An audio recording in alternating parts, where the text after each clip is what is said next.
I was definitely a person that you wanted to be around before the accident. I was, you know, very friendly, very gregarious, always joking around, smiling, you know, optimistic. You know, you're out on a Sunday run at 2:30, you know, your life is forever changed. I got to the corner, and as you can see, there's oncoming traffic over here. There was a car in that second lane that, you know, just didn't check his blind spot and hit into the car next to him. So the car that hit me, it wasn't his fault. He got pushed into me from the car next to him. The car went into me, and it took me out from the right side, and I went on the hood, and then while on the hood, the car was still moving, and there was these concrete dividers in the parking structure. Once that hit that, it launched me off the car.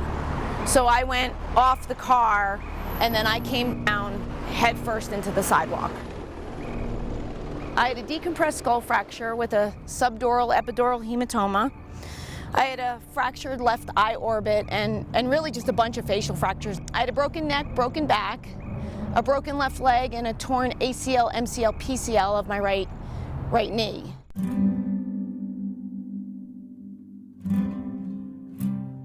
I woke up, believe it or not, very peacefully. It was like waking up from a nap, oddly. So I was really at peace when I woke up. And I looked and I saw my leg, my right leg, where the ligaments were torn, was in a brace literally from my upper thigh to my ankle. And I remember going, did I have my leg operated on? You know, like, what did they fix my leg? And then I touched my head. And you know, my hair was, you know, chopped off, and then I touched the other side, and that's where I felt all the staples, you know, in my skull. So the magnitude of what happened to me didn't register at all. Like I even though my hair was gone and I had staples in my head, I did not know I had a traumatic brain injury. One of my favorite sayings is, without a struggle, there's no story. Physically, you know, I had, again, on top of the traumatic brain injury, you have all these orthopedic injuries. And for me, I found that mine did not just heal. You don't just put a rod in a leg and then the leg just works normally, and you put ligaments back in a knee and then they work normally. My structure was severely impacted by that car. And so every step I took for the better part of about 4 years was painful for me. It made getting out of bed really challenging because I knew it was going to hurt. My body couldn't figure out a way to correct. It was like that trauma was still in there, like years after. So that was hard, and my legs didn't work. So I couldn't, you know, I couldn't work out. I couldn't do all the things that I really loved to do, and that was hard. It was like I was a prisoner in my own brain and body.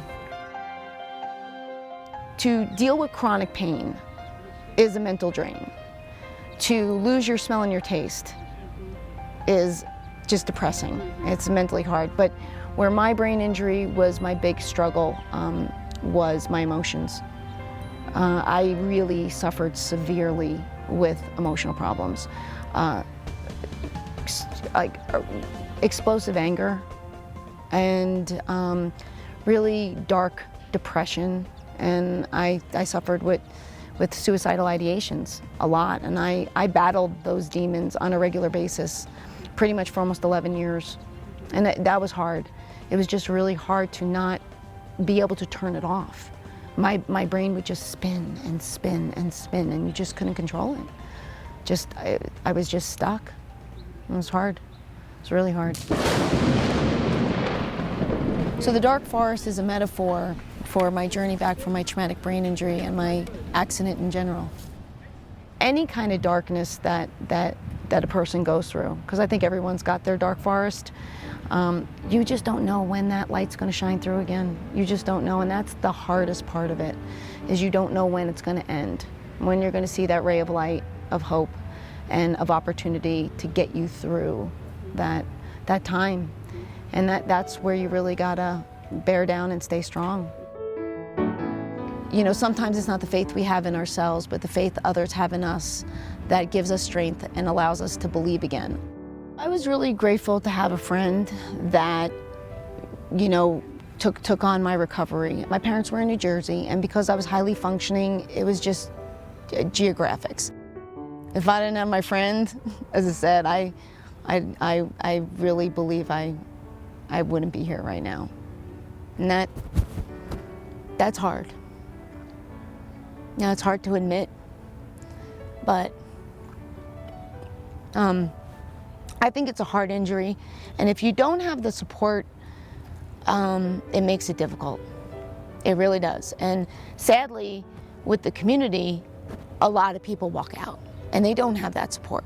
So, do I think people need somebody? Yeah. Does it always work out that way for them? No. And that breaks my heart. It really does. My biggest regret is putting my friend through what she went through. That's my biggest regret. Because the last thing you want to do is hurt somebody you care about and who's trying to help you. Even though it took me over 7 years to work out, I got there. And even though it took me 11 years to find my way out of the emotional problems, I got there. I say sometimes God doesn't give us what we want, but He gives us what we need. I want to inspire people through my story, you know, no matter what they're facing, whatever challenges they're facing. And I feel that if people understand that I truly struggled through my injuries physically, struggled through mentally for 11 years, but I got to the other side of it, that they'll find strength in my story to get to the other side of whatever they're going through.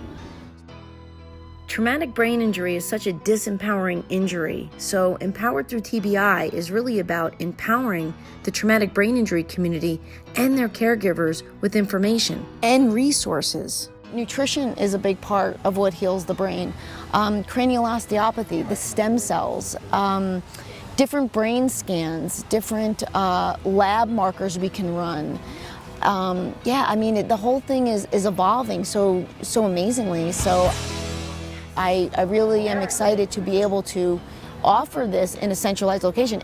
This will be a way that they could learn about these therapies and then also learn why. This is evolving. Healing your brain is evolving. The brain can heal, and we know this. And every brain injury is going to be different. I will say that, and I realize that. But what I would say to somebody is keep the faith. You never know if your next miracle is just around the corner.